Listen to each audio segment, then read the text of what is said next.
Good morning student. अगला next topic है dimension. Dimensions के बारे में आज डिस्कस हम करेंगे। बेटा डायमेंशन होती क्या है एक्चुअल में? तो ये डायमेंशन क्या होते हैं? एक नंबर्स होते हैं बेटा। जैसे जो फंडामेंटल क्वांटिटी होती हैं मूल राशियाँ, उनकी जो पावर्स चढ़ाई जाती हैं मूल राशियों और मूल मात्रकों की जो पावरें होती हैं मूल मात्रकों की, ये मीटर, ये सेकंड, तो ये मात्रक हुए मूल मात्रक, और इन पे जो पावर चढ़ी होती हैं बेटा उसे बोलते हैं विमा। यानी कि मूल मात्रकों पर चढ़ाई गई घातें क्या कहलाती हैं? विमा कहलाती हैं। एग्जाम्पल के तौर पे चाल बराबर दूरी बटे समय, दूरी का मात्रक मीटर और समय का मात्रक सेकंड, तो मीटर की पावर 1, सेकंड की पावर -1। अगर हम लंबाई की विमा पूछें बेटा यहाँ पर, तो मीटर यानी कि 1 है, और सेकंड की कितनी है, मतलब टाइम की, सॉरी यहाँ सेकंड नहीं होना चाहिए, यहाँ समय की विमा कितनी है, तो समय की विमा -1 है। अब ये विमी सूत्र क्या होता है बेटा? विमी सूत्र ये बताता है कि किसी राशि में मूल राशि कितनी बार आई है, उसे बोलते हैं विमी सूत्र। यानी किसी राशि का विमी सूत्र वह व्यंजक है जो प्रदर्शित करता है कि उस भौतिक राशि में किस मूल राशि कितनी बार आई है और ये कितनी बार उसकी विमा इंक्लूड हुई है, उसे क्या बोलते हैं बेटा? विमी सूत्र। लिखने का तरीका MLTA के क्रम में, मतलब और पावर्स ABCD के पावर। ये जो पावर्स हैं ये बता रहे हैं कि ये जो मास है वो कितने बार आया हुआ है, यानी कि मास की जो विमा है वो कितने टाइम्स बार आई है। और भी याद रखना चाहिए विमा के कुछ यूजेस हैं। पहले तो पॉइंट याद रखना, किसी भी विमी सूत्र को लिखते समय हमेशा बड़े कोष्टक का इस्तेमाल करेंगे।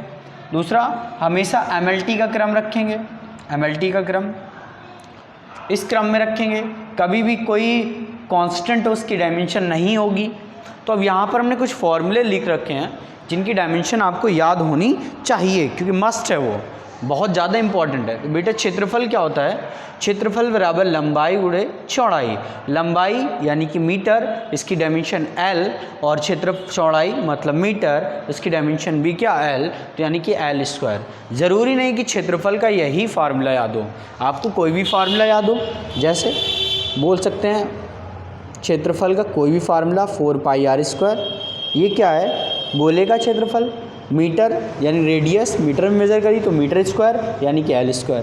तो ज़रूरी नहीं है कि आपके पास यही फार्मूला याद हो, आपको कोई भी फार्मूला याद हो, आप बड़ी आसानी से डायमेंशन निकाल सकते हो। आयतन क्या होता है? लंबाई गुणे चौड़ाई गुणे ऊंचाई, या बेलन का आयतन रखते हैं πr²h। पाई की वैल्यू होती नहीं है। R² मतलब मीटर स्क्वायर इंटू हाइट को भी मीटर में, तो मीटर क्यूब यानी कि L³ हो जाएगा। या फिर ऐसे कर सकते थे, लंबाई की L, चौड़ाई की भी L और ऊंचाई की भी L, क्योंकि ये सब क्या है? मीटर है। इसको इंग्लिश में लेंथ बोलते थे, लेंथ इसलिए L यूज़ किया गया है। अब वेग क्या होता है बेटा? वेग बराबर विस्थापन बटे समय। विस्थापन एक दूरी होती है, समय भी एक समय है, मतलब समय, तो यानी कि विस्थापन की हो जाएगी L और टाइम की हो जाएगी T, तो यानी क्या हो जाएगा? LT-1। अब चाल की तो दूरी बटे समय, दूरी मीटर और समय की T, तो LT-1। अब हम त्वरण की बात करते हैं बेटा। त्वरण क्या होता था? वेग परिवर्तन बटे समय। वेग के हम जान चुके हैं LT-1 होती है, और टाइम की T, तो LT- क्या हो जाएगी? 2। अगला बल क्या होता है बेटा? बल बराबर द्रव्यमान इंटू त्वरण। द्रव्यमान यानी कि इसको इंग्लिश में बोलते थे मास, इसलिए इसका सिंबल M ले लिया गया। ये M त्वरण का बेटा LT-2, यानी क्या हो जाएगा? MLT-2। अब बात करते हैं कार्य की। कार्य की विमा क्या होगी? तो कार्य बराबर होता है बेटा बल गुणे विस्थापन। बल की क्या निकाल चुके हैं? MLT-2, और विस्थापन लेंथ है, यानी कि क्या हो जाएगी? L, तो यहाँ पर आ जाएगी ML²T-2। अगला शक्ति या सामर्थ्य की अगर देखें तो क्या होता है? कार्य अपॉन समय, यानी कि वर्क की डायमेंशन क्या है? ML²T-2, और टाइम की क्या है? T, तो डायमेंशन क्या आ जाएगी? ML²T-3। अब बात करते हैं संवेग। मोमेंटम क्या है बेटा? ये होता है mass into acceleration, mass into velocity. तो मास की क्या हो जाएगी? M, और वेलोसिटी की LT-1, तो MLT-1। अगला इम्पल्स, तो ये क्या होता था बेटा? इम्पल्स यानी कि आवेग। आवेग क्या होता था? आवेगी बल इंटू समय। ये आवेगी बल क्या होता है? अगर कोई बहुत ही बड़ा बल किसी सूक्ष्म समयांतराल के लिए किसी वस्तु पर लगाया जाए तो उस बल को बोलते हैं आवेगी बल। तो इसकी क्या हो जाएगी? बल की हम सीख रखे हैं डायमेंशन क्या होती है, L M L T minus two, तो यानी आवेगी बल की भी यही होगी M L T minus two और टाइम की टी तो M L T minus one.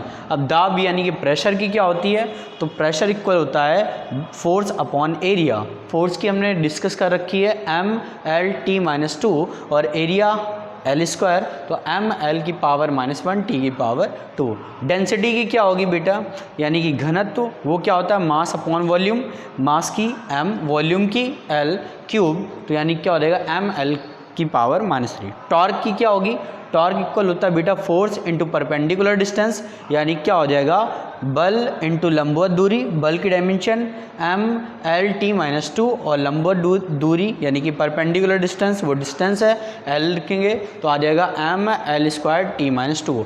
अगली है फ्रीक्वेंसी, तो frequency equal one upon time period, यानी कि आवृत्ति इक्वल क्या वन अपॉन आवर्तकाल, आवर्तकाल एक समय है इसकी टी, तो क्या आ जाएगा टी की पावर माइनस वन। आप सभी लोग इसे कॉपी में लिखते रहें और नवंबर में आपका टेस्ट है, तो जितना पढ़ाया जा रहा है आप सभी के वो टेस्ट में आएगा।